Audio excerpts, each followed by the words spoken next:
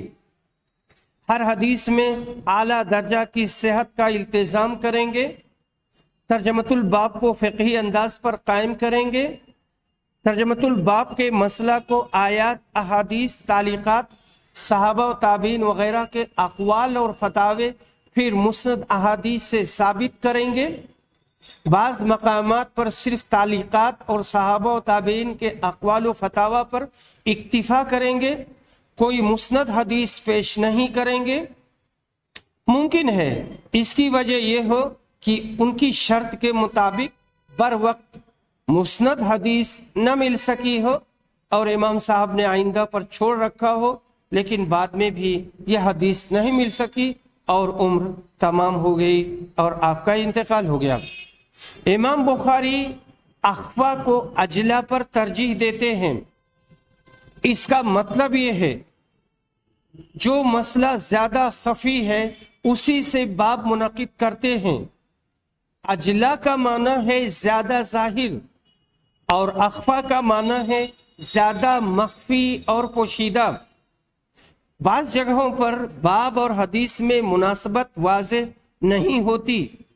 امام بخاری کے پہلے باب اور پہلی حدیث میں یہی طریقہ اختیار کیا گیا ہے۔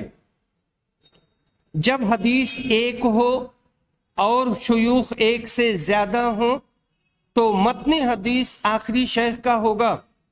فتح الباری جلد نمبر 1 صفحہ نمبر 520۔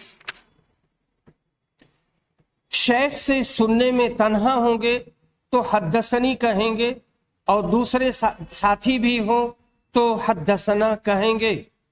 صحیح بخاری میں حدیث کی تکرار بہت زیادہ ہے، لیکن کسی حدیث کی تکرار میں من کل الوجوہ نہیں ہے۔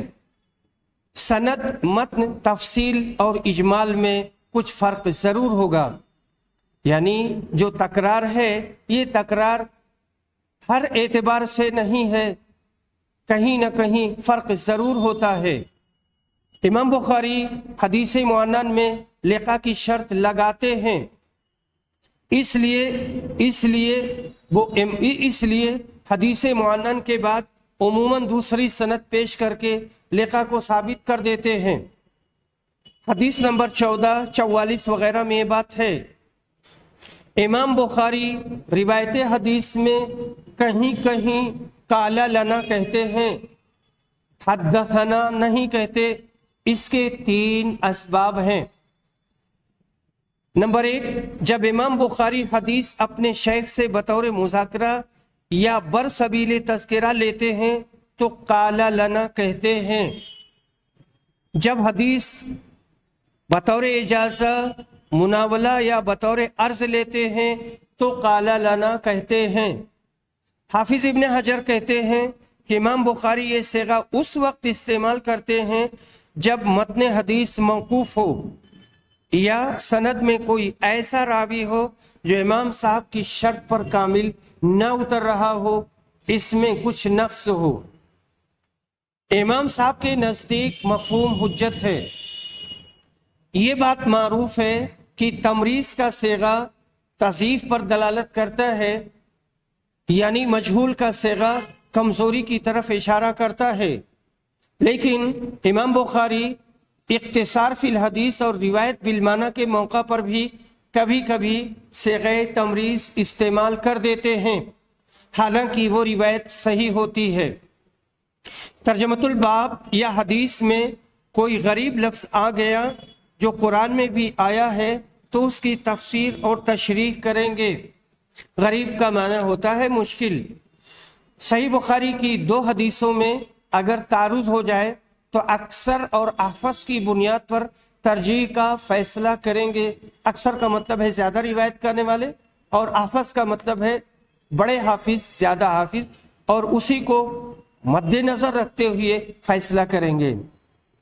عقیدہ صحیحہ کے خلاف اگر کوئی فاسد عقیدہ امت کے کسی طبقہ میں رواج پا گیا ہے تو اس کی تردید میں لگاتار متعدد ابواب قائم کریں گے اور مختلف طریقے سے اس کی تردید کریں گے۔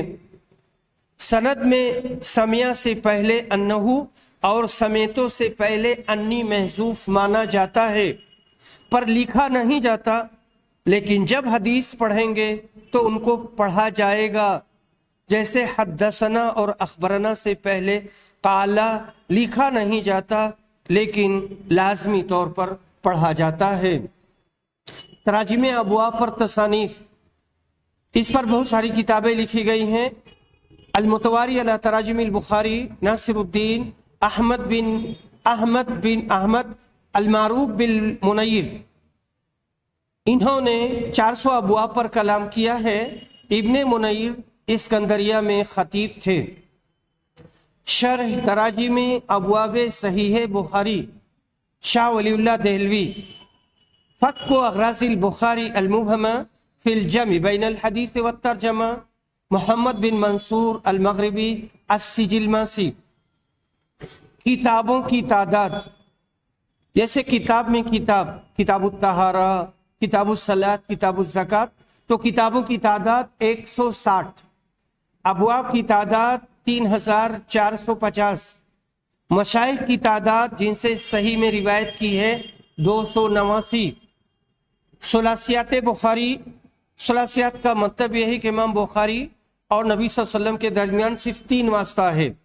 بخاری میں کل 22 ثلاثی حدیثیں ہیں، ترمذی میں 1 اور مسلم، ابو داؤد اور نسائی میں کوئی بھی ثلاثی روایت نہیں ہے۔ امام بخاری سے جامع پڑھنے والوں کی تعداد بلا واسطہ، یعنی بلا واسطہ نہیں، بلا واسطہ سیدھے ان سے پڑھنے والوں کی تعداد 90,000 ہے۔ دارقطنی کے انتقادات کا اجمالی جواب، امام دارقطنی نے بخاری اور مسلم پر نقد کیا ہے اور اس کی لمبی تفصیل ہے، ہم یہاں پر مختصر میں اس کا جواب بیان کر رہے ہیں۔ علی بن مدینی اور محمد بن یحییٰ زہلی امام بخاری کے مشہور اساتذہ میں سے ہیں۔ علی بن مدینی اپنے زمانے میں معلل حدیثوں کے سب سے بڑے عالم تھے اور امام زہلی ابن شہاب زہری کی معلل حدیثوں کے سب سے بڑے جانکار تھے۔ امام بخاری نے ان دونوں شیوخ سے کسب فیض کیا ہے، اس لیے لازمی طور پر ان کو بھی معلل حدیثوں کا علم ہوا ہوگا۔ علت کا علم ہونے کے بعد امام بخاری اپنی صحیح میں کوئی معلل حدیث نہیں لا سکتے، اس لیے کہ امام بخاری نے اپنی صحیح میں کسی حدیث کو داخل کرنے کے لیے صحت کی شرط لگائی ہے۔ بنابراین یہ یقین کے ساتھ کہا جا سکتا ہے کہ امام بخاری نے اپنی صحیح میں صرف انہی حدیثوں کو داخل کیا ہے جن میں کسی طرح کی علت نہ ہو، اور اگر ہو تو مؤثر نہ ہو۔ پھر اگر دارقطنی کے قول کو صحیح مان لیا جائے تو وہ امام بخاری کی تصحیح کے معارض ہوگا، اور معارضہ کی صورت میں بہرحال امام بخاری کو امام دارقطنی پر مقدم کیا جائے گا، اس لیے کہ امام دارقطنی معرفت حدیث میں امام بخاری سے کمتر ہیں اور امام بخاری ان پر مقدم ہیں۔ اس پر علماء کا اتفاق ہے، لہٰذا امام بخاری کی تصحیح پر اعتماد کریں گے، امام دارقطنی کی تنقید قابل اعتماد نہیں ہوگی۔ حدیث ساری صفحہ نمبر 356۔ صحیح بخاری پر اعتراضات، حاسدین کی کثرت محسود کی عظمت کی دلیل ہے۔ کہتے ہیں کثرت الحاسدین تدل علی عظمت المحسود، اسی طرح سے کہا جاتا ہے العظیم یحسد۔ جب سے بخاری معرض وجود میں آئی ہے تب سے کچھ نہ کچھ اس پر اعتراض اور تنقید ہوتی رہتی ہے۔ جب یہ کتاب تیار ہوئی تھی تب امام بخاری رحمہ اللہ نے اسے امام احمد بن حنبل، علی بن مدینی اور یحییٰ بن معین کو مراجعہ کے لیے دیا تھا۔ پڑھنے کے بعد ان حضرات نے اس کی بہت تحسین کی تھی اور خوب سراہا تھا۔ صرف 4 حدیثوں میں انہیں کلام تھا پر وہ صحیح تھی، لیکن امام دارقطنی نے